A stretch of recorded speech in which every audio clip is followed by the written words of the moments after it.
15వ రోజు నా ఆత్మకథ అంటూ రమణి గారు మరో మలుపు అంటూ రాసిన పుస్తకంలో నిన్నటి కంటిన్యూ చూద్దామండి. గ్రాండ్ మాస్టర్స్ నాతో.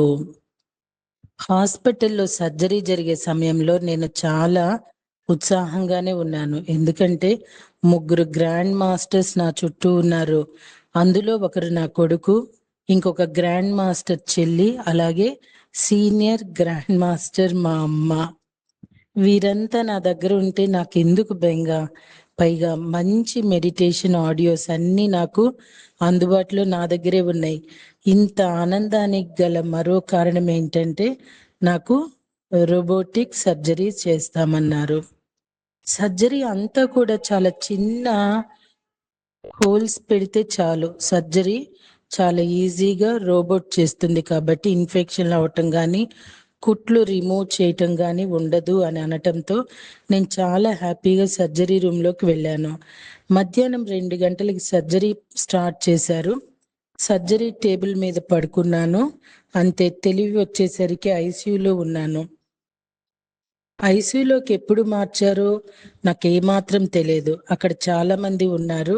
చాలా చిన్న సౌండ్ టైం ఎంత అయిందో తెలియదు. బహుశా సమయం అర్ధరాత్రి 2 లేదా 3 గంటలై ఉండవచ్చు. విపరీతమైన నొప్పి. కేవలం నా కళ్ళు మాత్రమే అటు ఇటు తిరుగుతున్నాయి. కాళ్ళు, చేతులు, శరీరం, తల ఎక్కడా స్పర్శ లేదు, తిప్పడానికి లేదు. ఎటు తిప్పితే అటు నొప్పి. ఆ సమయంలో నర్సులు మాత్రం తిరుగుతున్నారు, డాక్టర్లు ఉన్నారు. అందరు ఎవరి పనులు వాళ్ళు చకచకా చేసుకుంటున్నారు. నా దగ్గర అరేంజ్ చేసి బీపీ, ఈసీజీ మిషన్ల మానిటర్ సౌండ్ ఆ నిశ్శబ్ద వాతావరణాన్ని ఛేదిస్తూ నా గుండె నాతో మాట్లాడుతుంది అన్నట్టుంది. అయితే విపరీతమైన నొప్పి. ఆ నొప్పి నుండి బయటపడటానికి శతవిధాల ప్రయత్నిస్తున్నాను. దానికోసం రమణి, నీ శరీరంలో చాలా పెయిన్ కిల్లర్స్ ఉన్నాయి, అది వాడుకో. నువ్వు అనంతమైన ఆత్మశక్తితో ఉన్నావు. నీ ఆత్మలో అనంతమైన శక్తి ఉంది. నీ శరీరానికి కావలసిన హీలింగ్ పవర్ అంతా కూడా నీలోనే ఉంది. వాడుకో రమణి, వాడుకో అంటూ చెప్పుకుంటున్నాను. అలా నన్ను నేను చాలా మోటివేషన్ చేసుకుంటూ మళ్ళీ నేను పాత జ్ఞాపకాల్లోకి బలవంతంగా వెళ్ళాను. అక్కడ డాక్టర్లు, నర్సులు అందరూ అలా తిరగటం చూస్తే నా వెంటన స్టాఫ్ తిరుగుతున్నట్టు అనిపించింది. నా బ్యూటీ క్లినిక్, నా క్లయింట్స్, స్టాఫ్స్, అలాగే నా స్టూడెంట్స్ నా కళ్ళ ముందు మెదిలారు. ఇప్పటికీ 1000 మంది స్టూడెంట్స్ పైగా నేను బ్యూటీషియన్ కోర్స్ నేర్పించటం జరిగింది. ప్రపంచవ్యాప్తంగా ఎక్కడెక్కడో వాళ్ళు బ్యూటీ క్లినిక్ యూనిట్స్ పెట్టుకున్నారు. వాళ్ళు ఎంతో చక్కగా వాళ్ళ కాళ్ళ మీద నిల్చొని ఎంతో ఆనందంగా, మేడం మీ దగ్గర శిక్షణ తీసుకున్నాము, ఇప్పుడు మేము నలుగురికి ఉపాధి కల్పిస్తున్నాం అని చెప్పినప్పుడు నాకు అవధులు లేని ఆనందం కలిగేది. అలాగే 2000వ సంవత్సరంలో మన మాజీ ప్రైమ్ మినిస్టర్ పివి నరసింహారావు గారి చేతుల మీదుగా బెస్ట్ సెల్ఫ్ ఎంప్లాయ్మెంట్ లో సక్సెస్ లేడీ అని ఒక మంచి అవార్డు తీసుకున్నప్పుడు నా బాధ్యత మరింత పెరిగిందని, నేను క్లయింట్స్ కి ఎంతో చక్కగా సర్వీస్ ఇవ్వాలి, అలాగే మంచిగా స్టూడెంట్స్ ని తయారు చేయాలి, ఈ అవార్డు యొక్క బాధ్యత అదే అని ఆ రోజే అనుకున్నాను. మహనీయుల దర్శన భాగ్యం వల్ల అత్యంత అద్భుతమైన ఆధ్యాత్మికతలోకి వెళ్ళగలమనడానికి నిదర్శనంగా నేను ఆ సంఘటనను భావిస్తాను. ఎందుకంటే గొప్ప వాళ్ళ చూపు మన మీద పడితే మనం ఒక 10 మెట్లు అప్పటికప్పుడే ఎక్కుతాము అనేది నాకు బాగా అర్థమైంది. నేను ఇలా ఎందుకు అంటున్నానంటే ఆ సమయంలో నేను బిజినెస్ లో బాగా కూరుకుపోయి ఉన్నాను. ఆ తర్వాత నుండి నా మనసు నెమ్మదిగా ఆధ్యాత్మికత వైపు మళ్ళింది. నేను దానికి అట్రాక్ట్ అవ్వటం జరిగింది. నేను ఎప్పుడు కూడా సైంటిఫిక్ రీజన్ ఉంటేనే ఏ విషయాన్నైనా నమ్మేదాన్ని. అయితే ఈ స్పిరిచువాలిటీ అనేది సైన్స్ కూడా అందనంత ఎత్తులో ఉంది అనేది ఇప్పుడు అర్థమవుతుంది. డాక్టర్స్ వచ్చి చెక్ చేసి రూమ్ కి షిఫ్ట్ చేసే సమయంలో నాకు జరిగింది రోబోటిక్ సర్జరీ కాదు, ఓపెన్ సర్జరీ అని. స్టామా బ్యాగ్ పెట్టారని, యూటిరస్ కూడా తీసేశారని నాకు అర్థమైంది. అందుకేనేమో రూమ్కి షిఫ్ట్ చేసినప్పుడు బెడ్ మీదకు నన్ను మార్చుతున్నప్పుడు నేను సిస్టర్కి సహకరించలేకపోయాను. నాకు ఇలా ఉందని ఎవరికి, నా స్నేహితులకు, బంధువులకు, నా క్లయింట్స్కి, మా గ్రూప్ మెడిటేషన్ సభ్యులకు తెలియదు. కనుక హాస్పిటల్లో ఇలా ప్రశాంతంగా ఏకాంతాన్ని పొందుతున్నాను. వాళ్ళందరితో నేను ఎంతో ఆత్మీయంగా మాట్లాడాను కాబట్టి నాకు బాగోలేదని తెలిసిన మరుక్షణం వాళ్ళంతా వస్తారు. ఎంతో బాధపడిపోతారు. అందువల్ల నా భర్త, కొడుకు, చెల్లి, అన్నయ్య వీరు మాత్రమే హాస్పిటల్లో ఉండేవారు. కాబట్టి మేము ముగ్గురం చక్కటి సజ్జన సాంగత్యం చేస్తుండేవాళ్ళం. చెల్లి వచ్చి అప్పుడే 15 రోజులైపోయింది. ఇక వాళ్ళ ఇంటికి వెళ్ళాలి. ఈ లోకంలోని సర్వ సౌకర్యాలు మీ ఇంట్లో నిండాలి. ఏ లోటు లేని కళ్యాణాలన్నీ నీ వెంటే ఉండాలని నాకు మా ఇంట్లో ఉండే అందరి మెయిడ్స్ కి అప్పగింతలు అప్పగించి, సహనంలో సీత, సకల సుగుణాల మూట, సాటిలేనిది మా అక్క, తాను కంటికి రెప్పలా చూడండి, నేను మళ్ళీ వస్తానని చెప్పి వాళ్ళ ఊరికి తిరుగు ప్రయాణం అయ్యింది. ఇక నేను రోజు చక్కగా ఒక ప్రణాళిక వేసుకొని అన్ని ఫాలో అవుతూ ఉన్నాను. నేను నిద్రపోయే ముందు కూడా అన్ని ఆడియోలు వింటూ పడుకునేదాన్ని. ఇల్లంతా ఒక వాయిద్యాలయంలా, ధ్యానాలయంలా ఉంది. చాలా యూనిక్ గా ఉండే సబ్జెక్ట్స్ ఫాలో అయ్యేదాన్ని. జూమ్ సంగ్రామం. నిజానికి ఈ సమయంలో అమ్మ నాకు సహాయం అందించలేకపోయినా అమ్మ యొక్క ప్రేమ, వాత్సల్యం, మమకారాలను తన చైతన్యంతో ఎవరి ద్వారానైనా పంపించే శక్తి ఒక తల్లికే ఉంది. నిజమండి.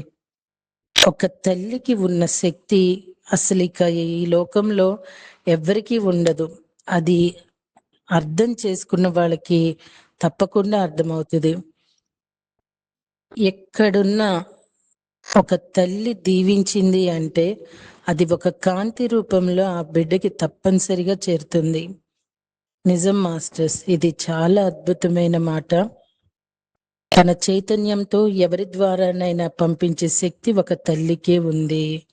ఎస్ అండి, కదండి. అది ప్రతి ఒక్క బిడ్డకి అనుభవమే కదా. I right? ఎందుకంటే కోవిడ్ సమయంలో పరిచయమైన జూమ్ క్లాసులు ఎన్నో, ఆత్మజ్ఞాన తరగతులు, స్వాధ్యాయాలు, ఆత్మ సౌందర్యం క్లాసులు, లోప్ సంగ్రాంప, నక్షత్ర మిత్రులు, పౌర్ణమి ధ్యానాలు, అఖండ ధ్యానాలు, ఇలా ఈ జూమ్ మాధ్యమంలో సజ్జన సాంగత్యం వల్ల ప్రపంచవ్యాప్తంగా ఎక్కడెక్కడో ఉండే వాళ్ళందరూ జూమ్లో కలుసుకునే వాళ్ళం. భౌతికంగా ఏ ఒక్కరిని చూడలేకపోయినా, కలవలేకపోయినా ఎంతో ఆత్మీయంగా ఒకే ఇంట్లో కలిసిమెలిసి తిరుగుతూ పెరుగుతున్నామా అన్నంత ఆత్మీయంగా ఉన్నాము.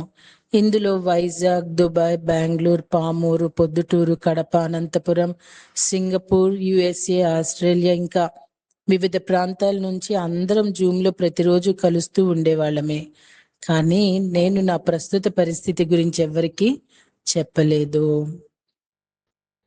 ఆత్మబంధువు. ఈ మధ్య కాలంలో ఆన్లైన్ క్లాసులు కూడా తగ్గిపోయి కేవలం రాత్రి 9 గంటలకు మాత్రమే క్లాసులు నిర్వహించుకునే వాళ్ళం. మరియు అక్కాయిపాలెం 80 అడుగుల రోడ్డు వద్ద మా సొంత స్థలంలో అమ్మ ఆధ్వర్యంలో ఒక పిరమిడ్ కట్టించే పనిలో ప్రతిరోజు క్లాసులు, వన్ డే వర్క్షాప్లు, భగవద్గీత క్లాసులు, అన్నమయ్య సంకీర్తనలు, కోలాటం క్లాసులు, ఇలా అన్ని అక్క, అన్నయ్య, చెల్లి యొక్క సలహాలు మరియు సహకారంతో నేను, అమ్మ నిర్వహిస్తూ ఉండేవాళ్ళము. అలాగే వాటికి కావలసిన ఫ్లయర్స్, డిజైనింగ్ వర్క్స్, చూడముచ్చటగా ఉన్న పిరమిడ్లు, ఫ్లెక్సీ డిజైనింగ్ అన్నమాట అండి. దుబాయ్లో ఉన్న ఒక ఫ్రెంచ్ అమెరికన్ కంపెనీలో యూనిట్ మేనేజర్గా పనిచేస్తున్న విజయరామరెడ్డి గారు ఎంతో అద్భుతంగా చేస్తూ ఉండేవారు. పిరమిడ్ స్పిరిచువల్ సొసైటీలో చాలా మందికి వాళ్ళకి కావలసిన సమయంలో మెడిటేషన్ క్లాసులు, కార్యక్రమాలను నిర్వహించేవారు. ఆయన తన ఉద్యోగంలో ఎంతో బిజీగా ఉన్న 21 రోజులు, 41 రోజుల సెషన్స్ యొక్క ఫ్లయర్స్, ప్రోమోస్, యూట్యూబ్ కొరకు ప్రోమోస్ మరియు థంబ్నెయిల్స్, యూట్యూబ్ లైవ్ ఎంతో చక్కగా చేయటం, ఆ ఫ్లయర్స్ లోనే ఆ రోజు జరిగే క్లాస్ యొక్క కాన్సెప్ట్ పూర్తిగా అర్థమయ్యేటట్లు ఎంతో ఇష్టంగా డిజైనింగ్ చేసేవారు. ఆ ఫ్లయర్స్ లో కూడా ఎంతో వైబ్రేషన్ అంటే చక్కటి చైతన్యం ఉంటుంది. అందువల్ల మాకు ఆయన చేసే ఫ్లయర్స్ అంటే చాలా ఇష్టం. ఎవరేవి ఎన్ని క్లాసులు ఉన్నా ఆ క్లాస్కి కావలసిన ఫ్లయర్స్ చేస్తూనే ఉంటారు. తాను కంపెనీలో ఎంత పని ఒత్తిడిలో ఉన్నా కాదు అనేది చెప్పకుండా అందరికీ ఫ్లయర్స్ మరియు ప్రోమోస్ చేసి తన ఆధ్యాత్మిక సేవను అందించేవారు. అంతేకాకుండా స్వాధ్యాయంలో భాగంగా రామ్తా నక్షత్రమిత్రులు గ్రంథాలు తానే చదువుతూ అందులో ఉన్న సారాంశం ప్రతి ఒక్కరికి అర్థమయ్యేలా వివరిస్తారు. ఎన్నో ఆధ్యాత్మిక పుస్తకాలు చదివి ఆ జ్ఞానాన్ని మా అందరితో పంచుకుంటారు. ఆయన చేయించే గైడెడ్ మెడిటేషన్ లో ప్రతి ఒక్కరూ ఎంతో సునాయాసంగా 2-3 గంటలు చక్కటి ఎనర్జీతో కూర్చోగలుగుతాం. ఎవరికి ఏ సమస్య ఉన్నా ఆయన ఆధ్యాత్మిక పరిష్కారం చెప్తూ ఉంటారు. అంతేకాకుండా ఏ గ్రూప్ వాళ్ళకైనా జూమ్ లింక్ కానీ యూట్యూబ్ లైవ్ ఇవ్వాలన్నా తన స్థాయిని కూడా మర్చిపోయి తను వర్క్ చేసుకుంటూనే పూర్తిగా ఆ క్లాస్ అయినంత వరకు లైవ్ ఇచ్చేవారు. అది 2 గంటలు కావచ్చు, 3 గంటలు కావచ్చు. ప్రతిరోజు లేదా ఒక రోజు నుంచి 41 రోజులైనా ఆయన సహాయం అందిస్తారు, నేర్పిస్తారు. అందువల్ల ప్రతి ఒక్కరికి ఎంతో దగ్గరగా ఉంటారు. ఆయన ద్వారా టెక్నికల్ వర్క్ చాలా నేర్చుకున్నాను. నాకు సర్జరీ అయ్యాక మానసిక స్థితి చాలా స్ట్రాంగ్ గా ఉన్న శరీరం మొత్తం వీక్ అయిపోయింది. ఆ సమయంలో నాకు అర్థమైన విషయం ఒక్కటే, శరీరానికి శక్తి చాలా అవసరం. ఆ శక్తిని ధ్యానం మరియు జ్ఞానం ద్వారా మాత్రమే నేను తీసుకోగలను. కానీ ధ్యానంలో కూడా నేర్చుకునే శక్తి నాలో లేదు. అప్పుడు విజయరామరెడ్డి గారి మెడిటేషన్ ఎంతో స్వంతన ఇవ్వటమే కాకుండా శరీరం, మనస్సు, బుద్ధి, ఆత్మలకు శుద్ధి చేసుకునే శక్తి వచ్చింది. ఎందుకంటే శరీరానికి రిపేర్ జరుగుతున్నప్పుడు, శరీరం సహకరించినప్పుడు ఆత్మ నుండి వచ్చే సందేశాలు తీసుకోలేం కదా. ప్రతిరోజు ఒక చక్కటి సమయంలో మంచి శబ్ద తరంగాలతో, ఎంతో చక్కటి ఉచ్చారణతో, ధైర్యం, ప్రేరణనిచ్చే వాక్కులతో మెడిటేషన్ చేయించటం వల్ల నా యొక్క వ్యక్తిత్వ తరంగాల్లో ఉన్న దివ్యత్వం ఏకత్వానికి తెచ్చినప్పుడు మాత్రమే నేను నా శరీరాన్ని కావలసిన మంచి స్థితిలోకి తెచ్చుకోగలను. గైడెడ్ మెడిటేషన్ ఒక అద్భుతమైన శబ్దం, నాద. ఆ నాదంతో నా మనసు, శరీరము, ఆత్మ ఒక దివ్యత్వంలోకి వస్తుందని ఎన్నోసార్లు గురుదేవులు పత్రిజీ ప్రసంగాల్లో వినేదాన్ని. కానీ అప్పటి నా స్థితి చాలా బాధాకరంగా ఉన్న సమయంలో విజయరామరెడ్డి గారి గైడెడ్ మెడిటేషన్ నా యొక్క మనోశక్తిని కాకుండా ఆత్మశక్తిని ఎంతో పెంచింది. ఆ సమయంలో డాక్టర్లు ఇచ్చే మెడిసిన్ ఒక ఎత్తు అయితే, విజయరామరెడ్డి గారి మెడిటేషన్ మరో మలుపు అని చెప్పాలి. ఎందుకంటే ఆ శబ్దం మరియు నాదం వల్ల నాలో ఉన్న కాంతి శరీరం వెలువడింది అని నేను ఘంటాపదంగా చెప్పగలను. మనలో ఉండే ఆత్మ చైతన్యాన్ని చేరుకోవాలంటే దిగులు, బాధ, మన శరీరంలో ఏం జరుగుతుందనే ఆలోచనలు, శరీరం సహకరించినప్పుడు తక్కువ స్థాయి ఆలోచనలు ఎక్కువగా వస్తూ ఉంటాయి. కాబట్టి వాటిని ఛేదించాలి. ఎందుకంటే ఆత్మ యొక్క ప్రణాళిక వైపు ప్రయాణం సాగించాలంటే నేను ప్రతి క్షణం దివ్యత్వంలో ఉన్నప్పుడు మాత్రమే ముముక్షువుల ఆత్మ ప్రణాళికతో ఉండగలను. అంతరంగంలో ఉన్న నిర్దేశాల్లో చేరాలంటే శరీరం, మనసు, బుద్ధి, ఆత్మ శుద్ధి చేసుకోవాలి. ఆత్మ ఎన్నో సందేశాలు మనకు పంపిస్తుంది. వాటిని చేరుకునే ప్రయత్నంలో ఆ లక్ష్యం వైపు వెళ్ళటం కోసం విజయరామరెడ్డి గారి సహకారం ప్రకృతి ఆ విధంగా ఏర్పాటు చేసిందని గట్టిగా నమ్ముతాను. ఎందుకంటే ఆ సమయంలో ఎంతో మంది గురువుల్ని స్మరించుకుంటూ ఆయన వాక్కుల యొక్క ఒక్కో శబ్ద ప్రతిధ్వనిస్తూ నా చెవిలో పడుతున్నప్పుడు ఆ గురువులందరి యొక్క జ్ఞానాన్ని తెలుసుకోవాలనే తపన ఆ సమయంలో నా శరీరానికి జరిగే బాధను పూర్తిగా మర్చిపోవటానికి, లక్ష్య సిద్ధి వెంట నడవటానికై మనసును స్వాధీనపరుచుకునేలా ఉపయోగపడుతుంది. అంతరంగంలో ఉండే ఆలోచనలు ఎప్పుడైతే దర్శిస్తామో అప్పుడు స్వచ్ఛత ద్వారా స్వచ్ఛమైన వాస్తవికతను ఆలోచన చేయగలమని నా గొప్ప నమ్మకం. శారీరక, మానసిక స్థితుల్లో పౌర్ణమి, అమావాస్య రోజుల్లో మరింత హెచ్చుతగ్గులు ఉంటాయి. డాక్టర్ చేసే రకరకాల పరీక్షలు, మందులు సెలైన్ ద్వారా ఎక్కుతున్నప్పుడు, నరాలు దొరకక ఎనస్థీషియన్ పిలిపించి సూది గుచ్చినప్పుడు నా దగ్గర ఉంటున్న చెల్లి, మా బాబు, మా శ్రీవారు, అన్నయ్య, ఫోన్లో విషయాలు కనుక్కుంటున్న మా పాప, మా అక్క, వీరి బాధ వర్ణనాతీతం. నా శారీరక బాధని చూడలేక వారు మానసిక వేదనకు గురి అయినప్పుడు నేను సాక్షిభూతంగా ఉండగలిగాను. ఆధ్యాత్మికతలో తొందర అన్నది ఎప్పుడూ ఉండకూడదు అని చెప్తున్నారు బ్రహ్మర్షి పత్రిజీ. రేపటి రోజునండి వైద్యం వెలుపల, సాధన లోపల అంటూ పౌర్ణమి యొక్క విశిష్టతను మనకు తెలియజేయబోతున్నారు. తెలుసుకోవటానికి సిద్ధమవుదామా? Thank you.